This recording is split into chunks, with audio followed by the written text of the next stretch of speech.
এই গ্যাসের ওষুধ যারা রেগুলার খান তাদের আমি বলি, আপনাদের গ্যাসের ওষুধ রেগুলার খেলে আপনাদের অ্যাক্টোরহাইড্রিয়া বলে স্টমাকে একটা সিচুয়েশন ক্রিয়েটেড হয় যেখানে অ্যাসিড কম থাকে। তার জন্য আপনাদের হার্টের অসুখ হতে পারে, তার জন্য কিডনির সমস্যা হতে পারে, তার জন্য আপনাদের হাড় দুর্বল হয়ে যেতে পারে।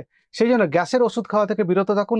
বন্ধুরা সাবধান, আজকের এই ভিডিওতে আমি এমন কিছু তথ্য তুলে ধরবো যেগুলো শুনলে তাই কন্টিনিউ করুন। আমরা হজম শক্তি বাড়াতে, বদ হজম কমাতে গ্যাস্ট্রিকের ওষুধ খাই, কিন্তু এই ওষুধ আমাদের দেহের ক্ষতি সাধন করে 12টা বাজায়। চলুন ক্ষতিগুলো আবার শুনি। এই গ্যাসের ওষুধ যারা রেগুলার খান তাদের আমি বলি, আপনাদের গ্যাসের ওষুধ রেগুলার খেলে আপনাদের অ্যাক্টোরহাইড্রিয়া বলে স্টমাকে একটা সিচুয়েশন ক্রিয়েটেড হয় যেখানে অ্যাসিড কম থাকে। তার জন্য আপনাদের হার্টের অসুখ হতে পারে, তার জন্য কিডনির সমস্যা হতে পারে, তার জন্য আপনাদের হাড় দুর্বল হয়ে যেতে পারে। সেই জন্য গ্যাসের ওষুধ খাওয়া থেকে বিরত থাকুন। বন্ধুরা, গ্যাস্ট্রিকের সমস্যা ওষুধের মাধ্যমে সারানো সম্ভব নয়।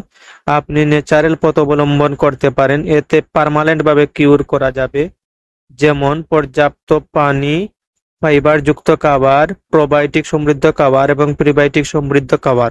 সো বন্ধুরা, কেয়ারফুল। এরকম হেলথ রিলেটেড ভিডিও পেতে আমাদের চ্যানেলটির সাথে থাকুন। ধন্যবাদ।